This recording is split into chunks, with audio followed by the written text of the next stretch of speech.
Bonjour à tous, alors aujourd'hui on va résoudre des équations par factorisation dans un cas où le facteur commun est un petit peu caché. On va commencer tout de suite donc par la première. On est parti. La première chose à faire c'est toujours de regarder. Regardez si on n'a pas déjà un facteur commun. Alors ici on a 2x plus 3, on n'a pas de 2x plus 3, 3x plus 15 non plus. Donc on va regarder un petit peu plus près, plus en détail.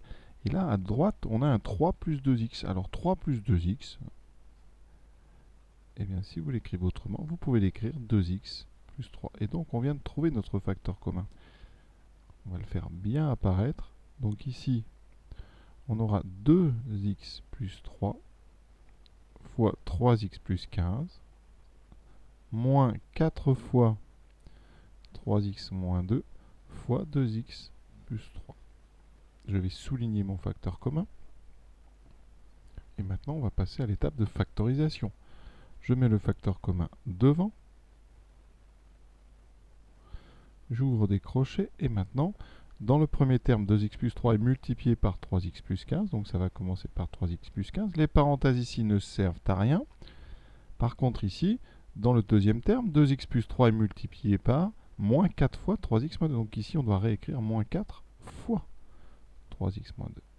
D'accord ? Le lien entre 4 et 3x moins 2, c'était une multiplication, ça reste une multiplication. Ça, c'est très très important.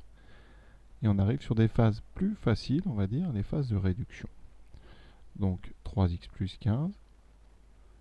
Et on va développer. On fait très attention parce qu'ici, on va distribuer moins 4.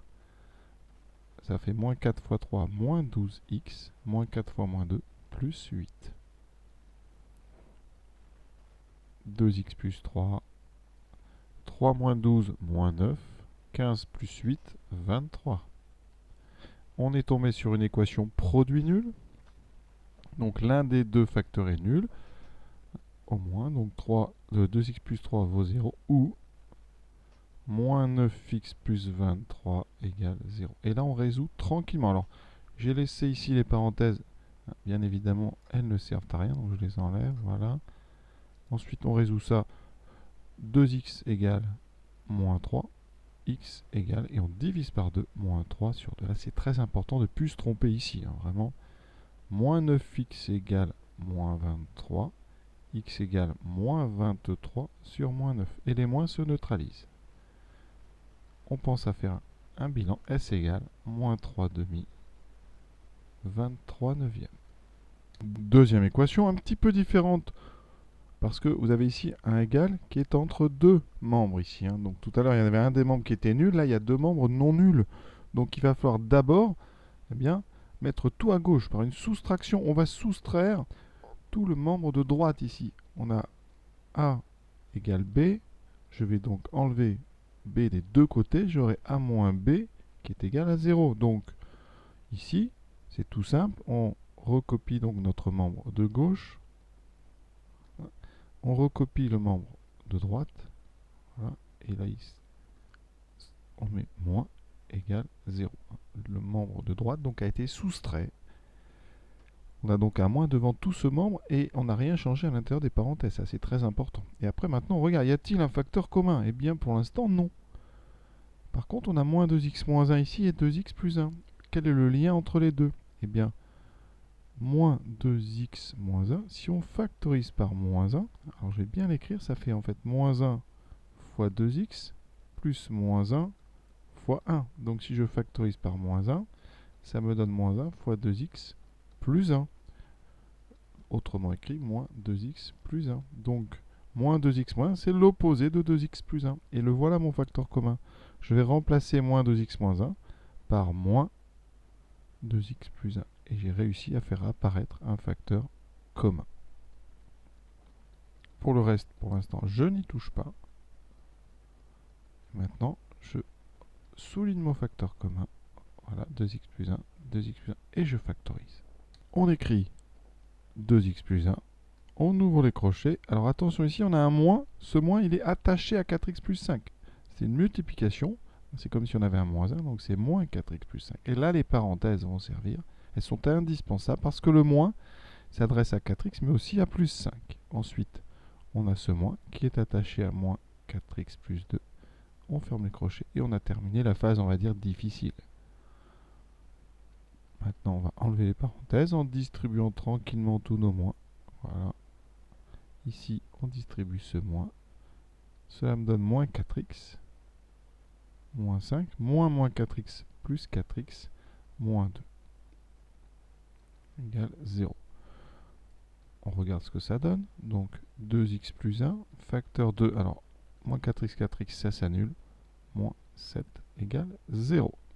Alors ici, il s'est passé quelque chose. Les x ont disparu. Je vais vous expliquer après ce qu'on aurait pu faire. Quand les x disparaissent, ça veut dire qu'on aurait pu développer. On le fera pour voir un petit peu ce que ça donne. Ici, on a un produit nul. Donc, l'un des deux facteurs est nul. Donc, 2x plus 1 égale 0. Ou moins 7 égale 0.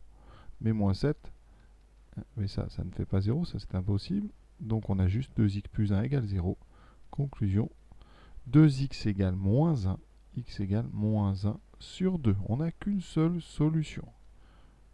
Voilà. Donc maintenant, je vais vous montrer ce qui se serait passé si on avait développé. Parce que pour une fois, ça aurait marché. Donc je développe moins 2x fois 4x, ça fait moins 8x2. Moins 2x fois 5, moins 10x. Moins 4x, moins 5. De l'autre côté, moins 4x fois 2x, moins 8x2. Vous voyez, ici, les 8x2 vont s'annuler. Ensuite, on aura moins 4x, plus 4x, plus 2. Regardons ce qui nous reste. Les 8x carrés disparaissent. Ici, les 4x s'annulent. Il me reste donc à gauche, moins 14x moins 5 égale à 2. Donc, moins 14x égale à, on ajoute 5 des deux côtés, égale 7. X est donc égal à 7 sur moins 14, ce qui donne moins 7 sur 14, qui vaut effectivement moins 1,5. Et on aurait trouvé ça beaucoup plus vite. Donc, vous voyez, parfois, par chance, en développant, ça marche. Hein, et on essaiera de travailler ça un petit peu plus tard, hein, quand on aura plus l'habitude. Là, on est vraiment dans des factorisations avec facteurs communs. Troisième exemple. On est un peu dans le même type d'exemple que le 2. On a un égal ici. Donc, première étape, on met tout à gauche. 4 fois 2x plus 1 fois moins 5x plus 3, moins 2 fois 5x moins 3 égale 0. Le facteur commun. Alors ici, on a 5x plus, moins 5x plus 3, 5x moins 3. Donc là, il y a quelque chose à faire.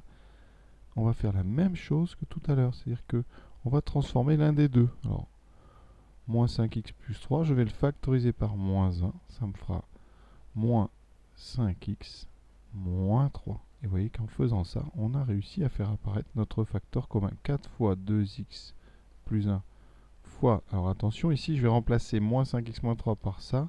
Donc là, je vais avoir moins 1, mais ça sera un produit. Ça, c'est assez délicat à faire. Moins 2 fois 5x moins 3 égale 0. Ça, on peut dire que c'est assez difficile. Hein. Qu'est-ce qu'on peut faire de ce moins 1 ? On peut le mettre avec le 4. Ça fera donc moins 4 fois 2x plus 1. Et là, la parenthèse ne sert plus hein, autour du moins 4. Vous pouvez la mettre si vous voulez. 5x moins 3 moins 2 fois 5x moins 3. On n'a plus qu'à factoriser. On a fait apparaître ici donc un facteur commun. On le met donc devant. 5x moins 3 crochet. Moins 4 fois 2x plus 1. Moins 2. Le plus dur est fait. 5x moins 3. On développe moins 8x, moins 4 fois 1, moins 4, moins 2. On réduit encore un petit peu dans le crochet, enfin dans les parenthèses de droite. Moins 8x, moins 6. On est maintenant à l'étape classique. Un produit est nul, si et seulement si l'un des facteurs est nul au moins. On a donc 5x moins 3 égale 0, ou moins 8x moins 6 égale 0. Ce qui donne 5x égale 3, x égale 3 cinquièmes, moins 8x égale 6. Là, on fait très attention quand il y a deux moins. X égale 6 sur moins 8. Donc, moins 6 sur 8, on divise par 2, moins 3 sur 4. On conclut 3 cinquièmes, moins 3 quarts. L'exercice est terminé. Alors, on va en faire d'autres parce que ça, c'est assez intéressant, même si ça reste quand même techniquement assez difficile. Et voilà ce que je vous propose pour poursuivre dans ce travail ici. 3 autres équations à résoudre. À très bientôt.